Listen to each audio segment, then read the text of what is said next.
World War III is upon us. It has been unfolding in slow motion for years. The only question now is who will be blamed.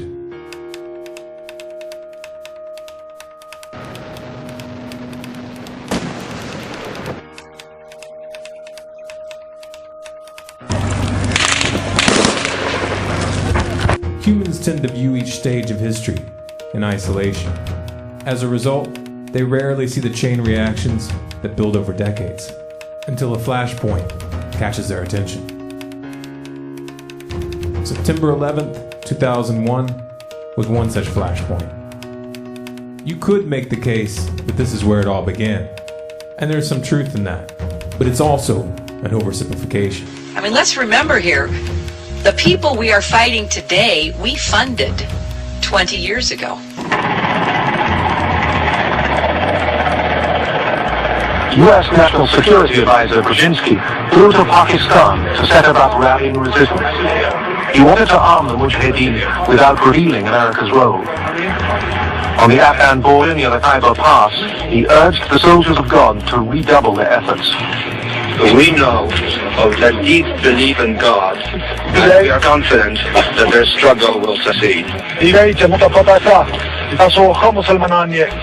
That land over there is yours. You'll go back to it one day, because your fight will prevail, and you'll have your homes, your mosques back again, because your cause is right, and God is on your side. Of course, we all know the Dancing with the Stars version of the story. The US backed the Mujahideen in response to the Soviet invasion of December 1979.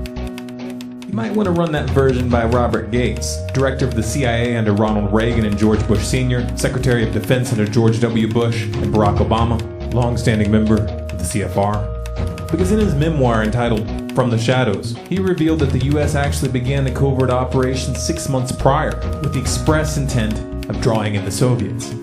Oops. And guess what? They still haven't learned their lesson.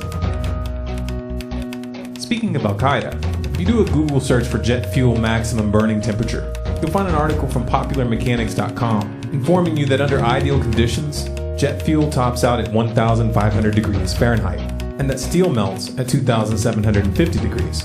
They go on to explain how this isn't a problem because, quote, for the towers to collapse, their steel frames didn't need to melt. Trouble is, the steel did melt. See, molten steel running down the channel rails, like you're in a foundry. Like a volcano. It's this fused element of steel, molten steel and concrete and all of these things all fused by the heat into one single element. And almost like a chunk of lava from Kilauea or Iceland, where they're very sharp but breakable shards on the end here. I mean, these things are burning. At one point, I think they were about 2,800 degrees. Underground, it was still so hot that molten metal dripped down the sides of a wall from Building 6. There were fires of 2,000 degrees Fahrenheit below the ground. And all of a sudden, he comes out of this little tunnel screaming, "Wait till you see what I found." And he pulls in ministers and officials, and there, this cross is fully extended, melted together with the intense heat. The two beams were never initially part of the same structure. Heat literally melted them together.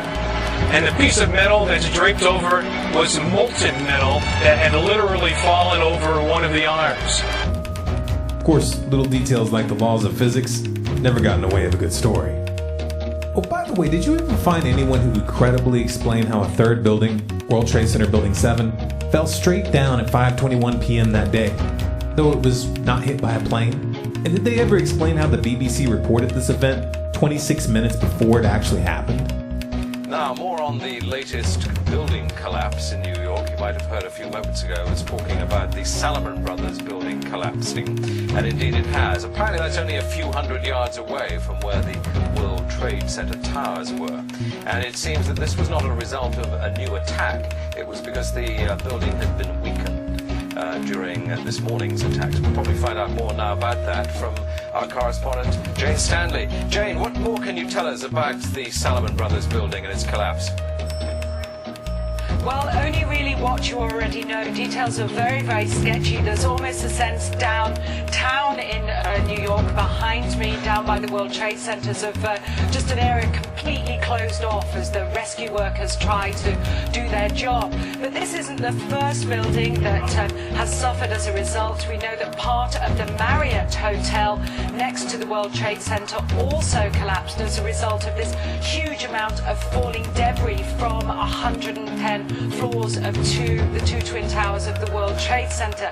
As you can see behind me, the Trade Center appears to be still burning. We see these huge clouds of smoke and ash, and we know that behind that there's an empty piece of what was a very familiar New York skyline, a symbol of the financial prosperity of this city. Oh, I know what you're thinking. Maybe it was green screen and shoddy editing, and we can't confirm the actual time from that clip. Or can we? Turns out there was a second clip that did show the time, 21:54. Intense and long term. So Lieber, again, as you're talking, news is continuing to come in, as you can imagine. We're now being told that yet another enormous building in New York has collapsed. It is the 47-story Salomon Brothers building, which was situated very close to the World Trade Center, right there in this financial capital. 21:54. That's 9:54 in England, 4:54 Eastern. 26 minutes before the building actually fell.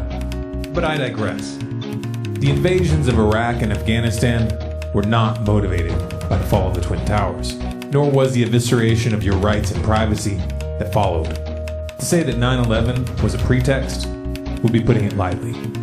About 10 days after 9/11, I went through the Pentagon and I saw Secretary Rumsfeld and Deputy Secretary Wolfowitz. I went downstairs just to say hello to some of the people on the joint staff who used to work for me, and one of the generals called me and he said, "Sir, you gotta come in and talk to me a second." I said, "Well, you're too busy." He said, No. He says, "We've made the decision. We're going to war with Iraq." This was on or about the 20th of September. I said, "We're going to war with Iraq. Why?" He said, "I don't know." He said, "I guess they don't know what else to do." So I said, "Well, did they find some information connecting Saddam to Al-Qaeda?" He said, No. He says, "There's nothing new that way. They've just made the decision to go to war with Iraq." He said, "I guess it's like we don't know what to do about terrorists, but we got a good military and we can take down governments." And he said, "I guess if the only tool you have is a hammer, every problem has to look like a nail." So I came back to see him a few weeks later, and by that time we were bombing in Afghanistan. I said, "Are we still going to war with Iraq?" And he said, "Oh, it's worse than that." He said, he reached over on his desk, he picked up a piece of paper, he said, I just got this down from upstairs, meaning the Secretary of Defense's office today, and he said, "This is a memo that describes how we're going to take out 7 countries in 5 years, starting with Iraq and then Syria, Lebanon, Libya, Somalia, Sudan, and finishing off Iran." The best laid plans of mice and men often go awry, but George W. Bush sure did try. Iraq and Afghanistan became quagmires, just like Cheney predicted. Do you think that the U.S. or UN forces should have moved into Baghdad? No. Why not? Because if we'd gone to Baghdad, we would have been all alone. There wouldn't have been anybody else with us. It would have been a U.S. occupation of Iraq. None of the Arab forces that were willing to fight with us in Kuwait were willing to invade Iraq. Once you got to Iraq and took it over and took down Saddam Hussein's government, then what are you going to put in its place? That's a very volatile part of the world, and if you take down the central government in Iraq, you can easily end up seeing pieces of Iraq fly off. Part of it the Syrians would like to have to the west. Part of eastern Iraq, the Iranians would like to claim, fought over for 8 years. In the north, you've got the Kurds, and if the Kurds spin loose and join with the Kurds in Turkey, then you threaten the territorial integrity of Turkey. It's a quagmire if you go that far and try to take down Iraq. Obama picked up where Bush and Cheney left off by toppling Libya and funding extremists in Syria, the precursors of ISIS. They knew the weapons were ending up in the hands of jihadists since at least 2012. They knew what would come next. A Department of Defense document from 2012 shows that the U.S. government was aware that these fighters intended to form a caliphate, and that this conflict would likely lead to a proxy war with Russia and China. The Middle East was being balkanized, every pocket of resistance broken up into bite-sized chunks. But it was taking too long. So Saudi Arabia invaded Yemen, and Israel did their part by repeatedly bombing the Syrian army. In 2013, when the US-backed rebels in Syria got caught using sarin gas against civilians, and the Western narrative fell apart, Russia became a diplomatic thorn in Washington's side. So like a true gambler that doesn't know when to walk away, Obama doubled down by backing a coup in Ukraine, installing a puppet government with extensive ties to the US State Department, bankrolling their ethnic cleansing campaign in the East, and blaming the entire mess on Vladimir Putin. Russian aggression, Russian aggression, Russian aggression. Because reducing Iraq, Afghanistan, Libya, and Syria to rubble is about spreading democracy. But accepting the results of a peaceful referendum in Crimea, well, that's just beyond the pale. The war on the Ukrainian front continued through 2014 and into 2015. Somewhere along the way, preparations for an open conflict between the US, Russia, and China were normalized and brought from the shadows. Open threats were leveled in full view. Coverage was predictably one-sided. We've been through this before. Weapons of mass destruction, human rights violations, Russian aggression. New excuses, same goal. If you want to start a war, the unwashed masses must be convinced to send their brothers, sons, and fathers to die on the front lines. The specter of an external enemy must be etched into their collective mind through trauma, exaggeration, and repetition. History must be whitewashed, twisted, and cherry-picked down to a politicized nursery rhyme. At no point should the real motives or consequences of such an endeavor be discussed. It stands to reason that if we want to stop a war, we must reverse this pattern. Let's start with a realistic look at the consequences. The United States and Russia alone possess a total of over 15,000 nuclear warheads, each of which are 10 to 30 times more powerful than those that the US used against Japan and Hiroshima and Nagasaki. During the Soviet era, it was understood that a hot war between these two countries would inevitably lead to the use of these weapons, and would therefore be an act of mass suicide. A nuclear conflict between just these two countries, using only the weapons which are slated to be active after the implementation of the START Treaty in 2018, would release over 150 million tons of debris into the atmosphere. This debris would block out the sun, dropping global temperatures between 8 and 30 degrees centigrade. Agriculture would become impossible. Mass extinctions would follow, and our species would not likely be exempt. This is a mild description. We're not even touching upon the direct consequences of the blast, firestorms, and radiation poisoning, or the secondary deaths caused by exposure and disease.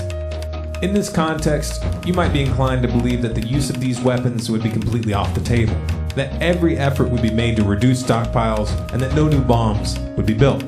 Unfortunately, this is not the case. In recent years, US strategists have begun to promote the idea of limited nuclear warfare, which would be made possible by tactical nukes.